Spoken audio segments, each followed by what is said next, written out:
Detective Elise Calder had seen her share of blood.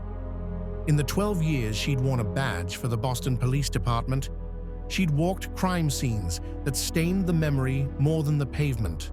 But nothing prepared her for the case that would make her question everything she knew about evil. It began on a cold March morning. A young woman, late 20s, was found in a locked room of a Beacon Hill townhouse. Her throat slit, her body dressed in coarse brown fabric resembling 19th century servant attire. Her hands were bound with a rough hemp rope, and next to her body lay a single candle, still flickering. The crime scene was too clean, too deliberate.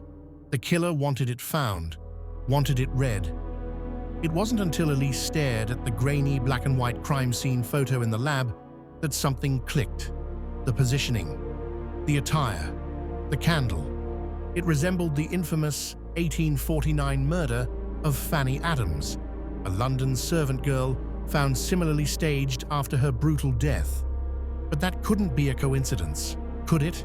She pushed for historical records and reached out to a crime historian at Boston University, Professor Malcolm Hyde, who confirmed her fears.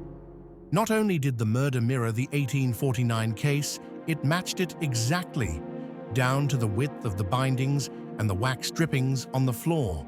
The press dubbed him the historian. Within weeks, another body surfaced. This time, a man, mid-40s, bludgeoned with a replica Roman gladius in a parking garage. Carved into the cement nearby were the Latin words Sic Semper Tyrannis. Elise's blood ran cold. The man's last name, Lincoln, the method, eerily reminiscent of Julius Caesar's assassination on the Ides of March. The historian was crafting death as if it were theater.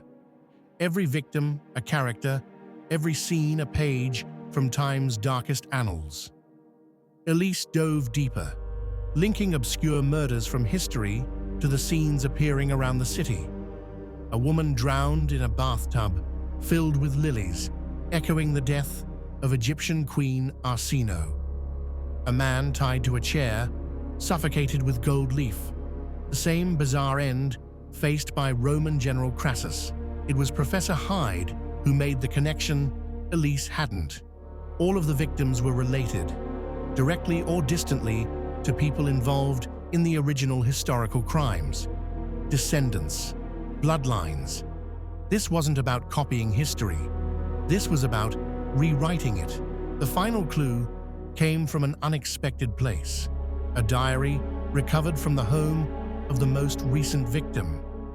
A scribbled note tucked between pages. The past is never dead. It's not even past. Faulkner.